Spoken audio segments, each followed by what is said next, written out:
All right, everybody, last assignment here before a nice long weekend. Hopefully you enjoy it. Get outside, see some family, enjoy yourself a little bit. Don't do any math homework over the long weekend. Hopefully if you don't have to do any catching up. And hopefully you're in that boat, okay?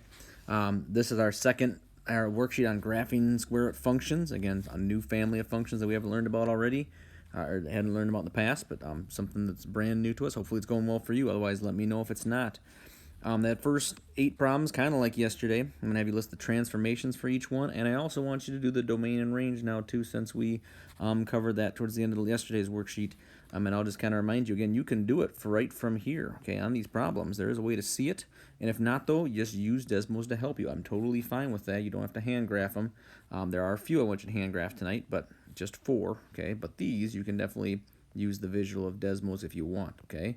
So for each of these, again, as you can see here, you're going to put like stretch or shrink or reflection, up, down so much, left so much, right so much, whatever it is, okay? Notice for this first one, too, I did just kind of highlight just because it's my first example, but remember, if it's a reflection, the graph actually looks like this, right? And if you're going to graph it on the grid, and realize that means that it has a maximum value and it goes further down on the y-axis, right?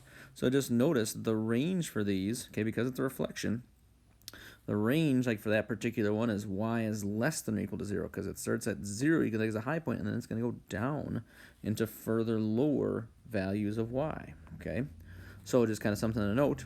On those with a reflection, it's going to keep an eye on your inequalities for your range in particular, all right?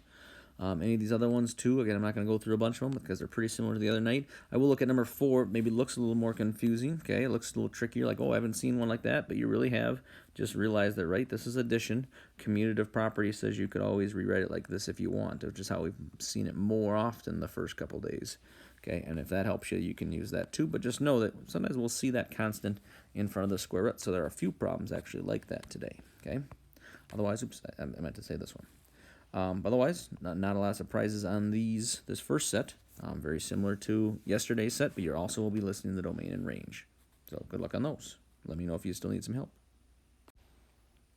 Okay, the second set, 9 through 12. Now here's the ones kind of like yesterday where you're going to graph them. I've got you started on this first one. I still want you to list the transformations because, again, that's you using your brain and thinking and analyzing what should happen before I even graph this square root function. I should notice that it's a stretch of 2. So all the points, compared to the parent function, they're going to be like twice as high. All the y values will be twice as high as they would be from the parent function. Okay, and then it'll be down 4 spots, so the whole thing is going to be shifted down 4. And so that first point, okay, even if I put in 0, you'll see, right, square root of 0 is 0 times 2 is 0 minus 4. So that first point will be 0, negative 4. Okay, so it'll look like the parent in that regard, but it'll be shifted down 4 spots. Okay. Then you plug in 1, then you plug in 4, and then 9 again. Realize, try to choose some kind of crafty numbers there to help you.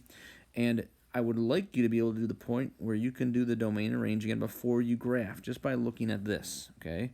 But if you can't, that's okay. You can graph and then come back and then do the domain and range. But I would love it if you can get to that point where you can do it without looking first, okay? Or without graphing first, okay? Good, just realize all these other problems are very similar. I mean, I'll just look at 12 here, for example, but for these, just kind of, again, be kind of tricky, be crafty about the numbers you're going to pick. So it looks like I would put in negative 7 as my first value because that's the first one that'll give me, I think I did this yesterday in the video, but that'll give me 0. And then the next square I can do, the perfect square, is 1. So what can I plug in to get me 1? What can I plug in to get me 4? What can I plug in to get me 9? There's other numbers you could plug in, but I think those are kind of nice, safe ones to work with. So I'd plug in negative 6, and I'd plug in negative 3, and then I'd plug in positive 2. And then I'd find my y values, make sure you have to take 6 minus whatever you get here, but that's how those are going to work to make your table and go about making your graph. Okay. Also list the transformations and the domain and range, as we talked about. On the second page, just talking about some of the problems. Again, the top 4, you're going to finish your graphs from the bottom of the first page. Then this page, this problem, number 13, it talks about the speed at which a long jumper is running, and before they actually take off into the air, follows kind of a formula here that factors in gravity and typical speed for someone, okay, and how high they'll be able to jump.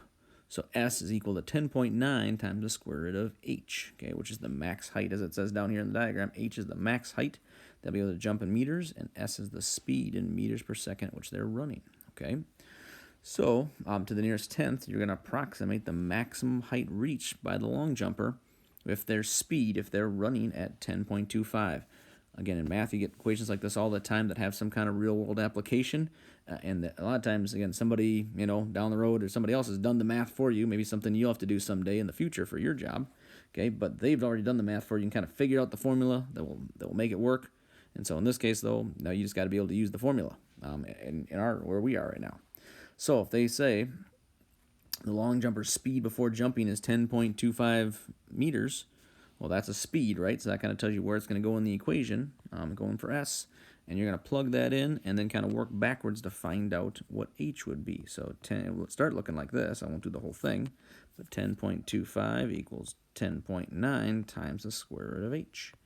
And then maybe draw your line and think about what you can do. You only have one variable, so you can start working backwards to isolate the variable. And then how would you find H? Okay, I'll kind of leave it to you from that point. And then at the bottom, I'll just talk about these last ones here, the 14, kind of thinking questions. Again, I just want to hear what you have to say on these. A lot of them are in your own words or explain what your thoughts are. A talks about asymptotes. We've talked about those early in this year with a certain family of functions. And again, like it says there, search if you don't remember what those are, but hopefully it kind of rings a bell because you'll see them again in the future. And I want to describe them again here today. So what are asymptotes? Which family of functions did we use those before when we were doing graphing, when you learned a new family of functions this year? Okay. Then talked about square root functions. Do square root functions have an asymptote? So read through there, see what you think, give your reasoning and your thoughts. And then one more question that talks about we can't have negatives under the square root typically. So what about an equation like this? Okay. So answer those questions. Again, if you still have trouble, definitely let me know. But otherwise, good luck, you guys. And again, if this is last assignment you have to do for the weekend, you don't have anything else to do, good for you. Okay. Have a great, fantastic weekend.